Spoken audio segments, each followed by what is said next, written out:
What's up, guys? We got another video for you today. So today we're working on our shop truck. This is our 2024 Ford F-150 single cab short bed. We built this truck for SEMA 2024 for Delente Tire. So we built this truck as a tribute to the F-150 Lightnings, which I've always loved. It's been one of my favorite trucks. But we didn't want to use the name Lightning because Ford has kind of screwed that up. This build was nicknamed Twister because supercharger and, you know, shortly after that, it kind of just became our shop truck. It, you know, run around. It's just a fun truck to drive and have around. It kind of took on the nickname of Stubby around the shop. So that's basically what we refer to it now is Stubby. But Stubby is getting ready to go under the knife. Kind of bored with the, you know, the lowered street truck vibe. So we're going to go with something a little more off-road. So we're going to do a 3.5-inch lift on this with some 35s, different wheels. But we're going to take you through the truck right now, show you exactly what's done to it currently as it sits. Let's start at the front and go to the back. So just cosmetically right off the bat in the front end, we've got an RK Sport front splitter. That has actually been fiberglass worked and repainted 3 times now because we keep hitting it on stuff. So that's kind of annoying. We live in Idaho where the roads are terrible and there's potholes everywhere. And then moving up also from RK Sport is the Ram Air hood. So that looks sick. All of the custom paint matching on this truck have been done by Bowers Collision in Blackfoot, Idaho.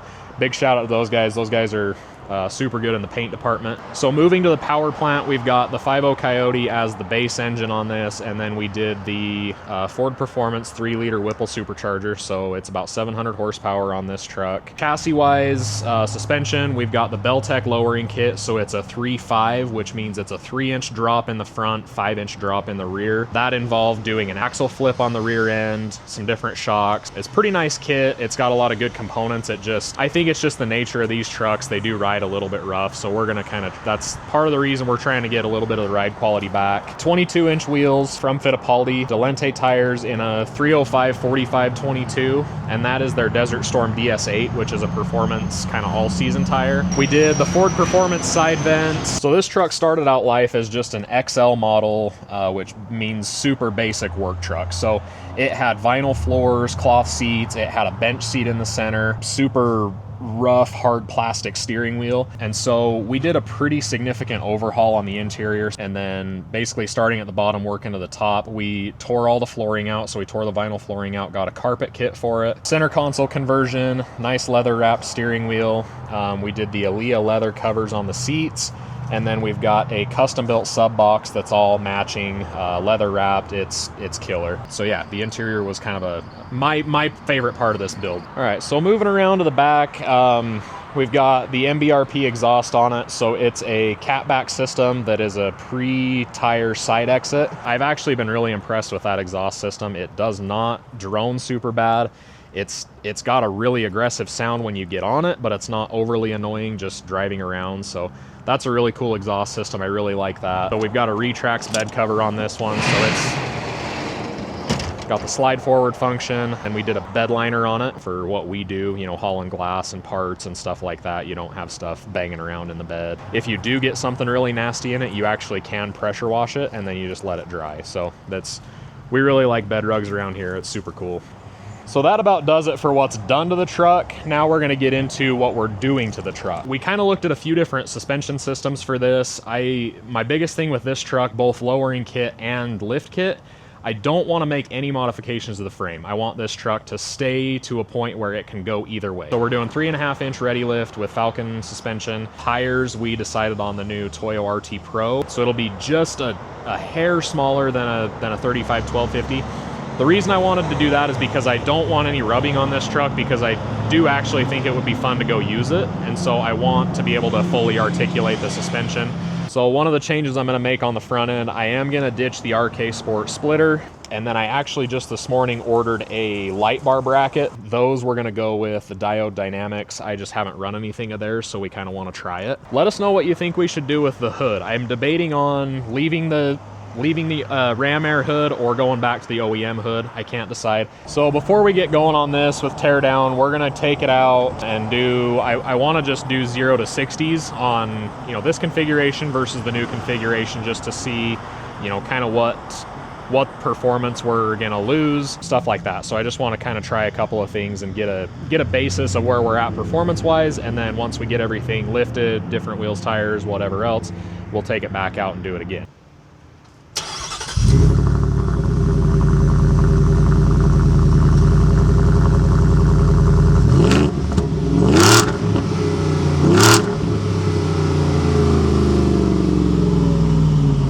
Okay, so we're out getting ready to do testing. We are in Mexico on a closed course.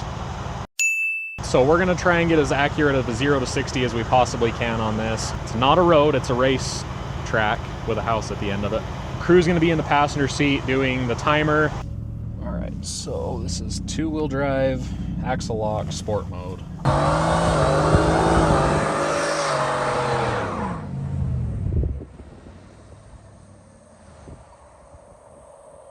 You ready with the timer? Yep.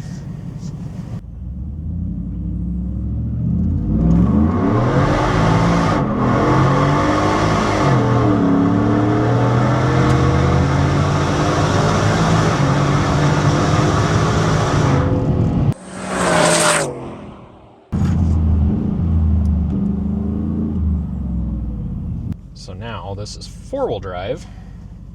Same thing.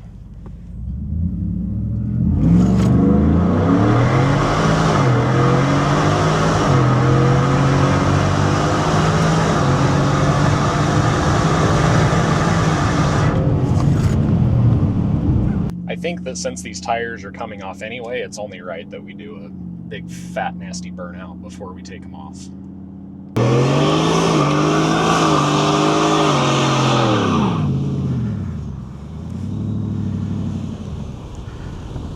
Okay, one more time. Apply the power brake or the park brake.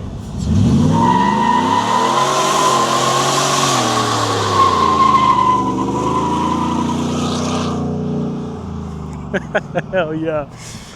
Okay, so the first pull, 2-wheel drive, that was probably the squirreliest I've ever had that truck. I don't know if it's the roads are getting cold, tires are cold, but we pretty much spun till it caught traction at about 50 miles an hour and went. But crew, okay, so what was our 2-wheel drive pull, 0 to 60? 6.1 in 2-wheel drive, and then when we went to a 4-wheel drive launch, we were...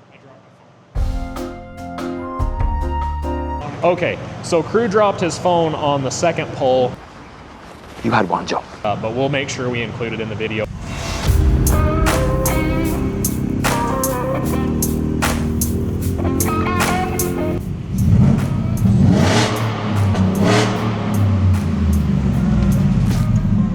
All right, now that we got all of our testing done, got all the before shots and everything, we're gonna get it on the lift and start taking suspension off of it. Get the ball rolling.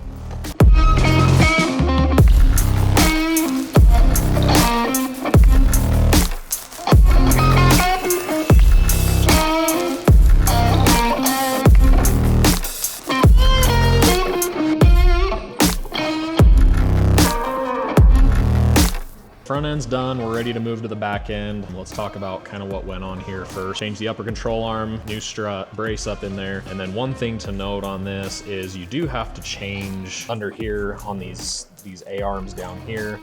There's brackets and bolts and all kinds of good stuff to get in there to be able to align it and dial in the front end on this. That's basically it for the front end. Now we're gonna jump to the back end where the real fun is. So the lowering kit, basically how you achieve that is you drop the axle, put the leaf springs under the axle instead of bolting to the top. We're gonna have to basically reverse all of that. So we're gonna take the leaf springs off again, drop the axle, put the leaf springs back on top with the block and the correct U-bolts and everything like that. So that's what we're gonna jump to right now.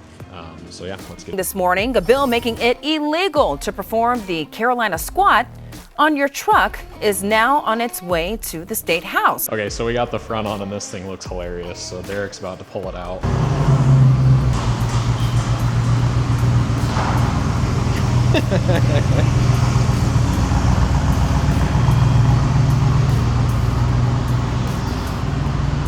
The video is not doing this justice. It is so squatted.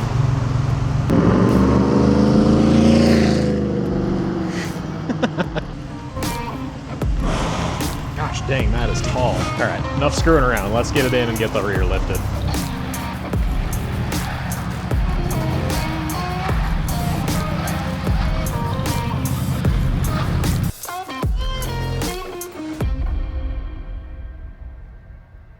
Officially unlowered. Eric's got the back end tore apart right now. We've basically just got the axle supported by jack stands, no leaf springs in or anything right now.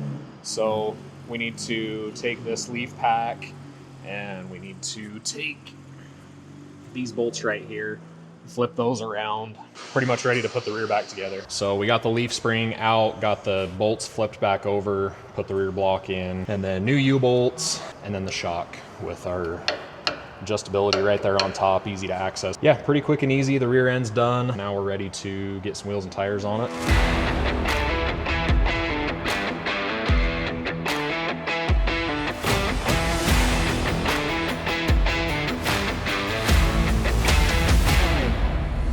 Okay, so the wheels just showed up for the regular cab. We ordered these from our friends over at Lucid Forged. These are 100% custom build to order. So we ordered these 12 weeks ago. Cool thing with them is you can custom order something exactly how you want it. So sizing, offsets, they can custom build whatever. These are a 17x9 with a 0 offset. Let's see what these look like.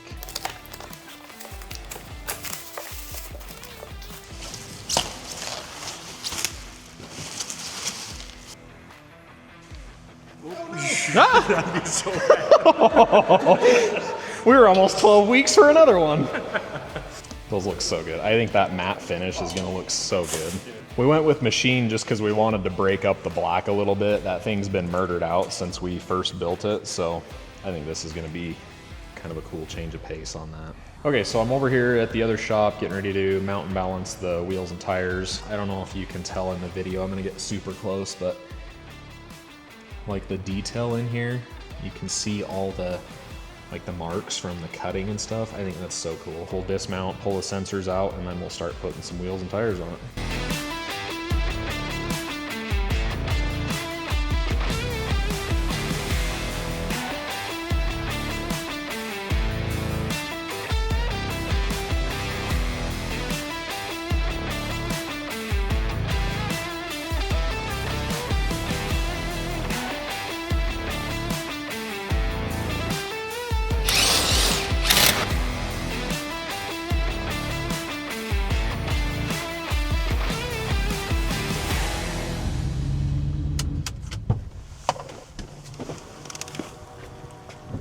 All right, so we got the wheels and tires on. That turned out way better than I expected. I think it looks so good. We got a couple other things we're gonna finish up, but we're gonna go do our test passes again, see what the performance numbers are. It ended up being a lot taller than I expected it to be, so we ordered a set of power running boards. Kicker is nobody makes a power running board that's small enough for the single cab. So I ordered a set for an extended cab, which would put the board length about right here. Luckily, I have an extra set of boards that we have just kicking around, so we're gonna cut them and see if we can get them sized down to where they look right on the single cab. And then we are still waiting for the light bracket and lights for up front here. Now we're gonna go see if we ruined it. We're gonna get into the numbers, 0 to 60s, two-wheel drive, four-wheel drive on the 35s and see where we land.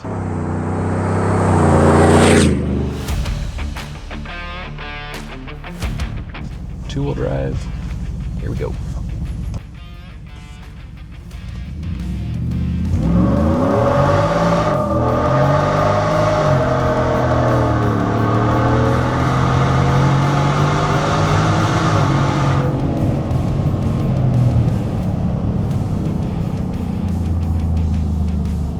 Damn, we were barking the tires all the way to 50. Holy crap. Okay, that two-wheel drive pull was actually nuts. I did not think we were gonna spin that much on big tires. Yeah, look at the marks on the road, not the road, the closed course. All the way, like halfway to where Derek's at. Okay, four-wheel drive, here we go.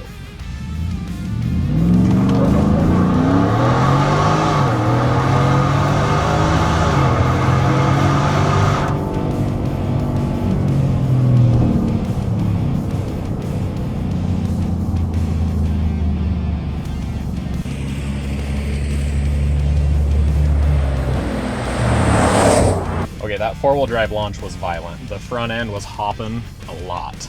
It did not really care for that. The two-wheel drive launch I feel like was a lot smoother. Okay, so I'm gonna line it up and do a four-wheel drive again, but I'm gonna not launch it so hard. Let's see if I can try and get rid of some of the hop.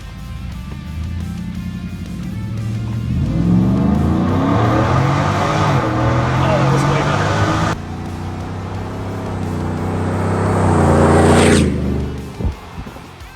Just for the sake of the video, I'm gonna do another two-wheel drive launch because it spun the tires for a long ways.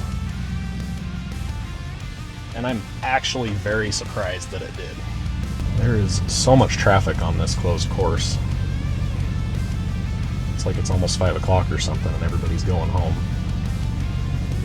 But they're driving on the racetrack. It's super weird. Okay, here we go.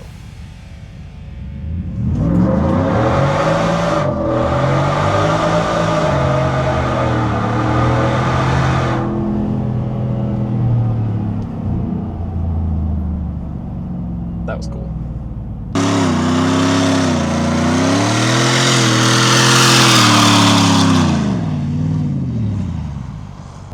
Okay, so in summary, I feel like the four-wheel drive launch is definitely not as solid or fun in this configuration, but it still hooks up and goes. You just kind of have to ease into it a little more instead of just like power braking it and letting off and hammering it.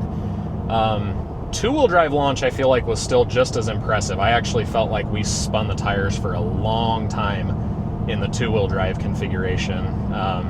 I didn't think they were going to spin at all, honestly. I thought, I mean, 35-inch tire, I thought it was going to take a lot more to spin it, but obviously it still does okay. It'll be interesting to see. I really think our 0 to 60 times are going to be pretty similar. We'll pull that information from the videos and then we'll, you know, make sure that we post kind of what the times were.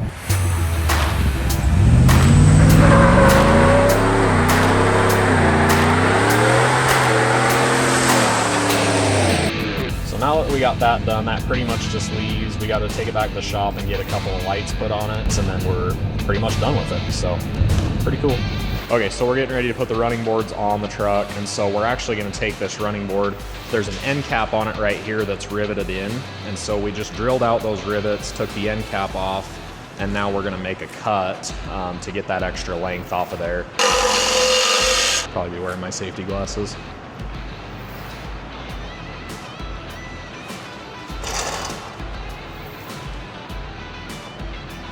I think we might have cut a little too much. I was just kidding. They should be about perfect cab length. We'll get the motors put on, get the wiring done, and we'll get these set on there. Okay guys, that's it. She's done. It's so cool. It's way cooler in this format than the other one, I think. So up front, we changed the bumper a little bit. We took the splitter off. That's from Axis mounts, and then we went with the Diode Dynamics light. So going to suspension, we did the Ready Lift 3.5 inch with the Falcon option. So far, that's a super, super nice riding kit. Went together really well. I like the adjustability of the Falcon stuff. It just gives you a little more room to dial your ride in where you want it to sit and everything. So one thing to note is that Ready Lift technically doesn't confirm fitment for a regular cab short bed for this kit setup. The reason that they don't do that is because the regular cabs sit different from the factory. The rake is a little bit different, and so it's harder to dial in the ride height. So they give you adjustability in the front, so we did have to mess with that a little bit. We completely let the strut down, so it's in its lowest configuration right now, and then we did have to put a different rear block in it, which we grabbed from one of our other F-150 projects. The block itself was about 1.5 inches shorter, so we got it all leveled out pretty nice, but that is one thing to note. It will work on a regular cab. You just have to get a little creative to get your ride height dialed in the way you want it. We kind of got scientific with the tire weights and stuff because I wanted to try and keep as much performance as we can, and that's one of the lightest tires in the 35 configuration that you can get. One thing we added as we were going, just because we felt like it needed it, was power steps.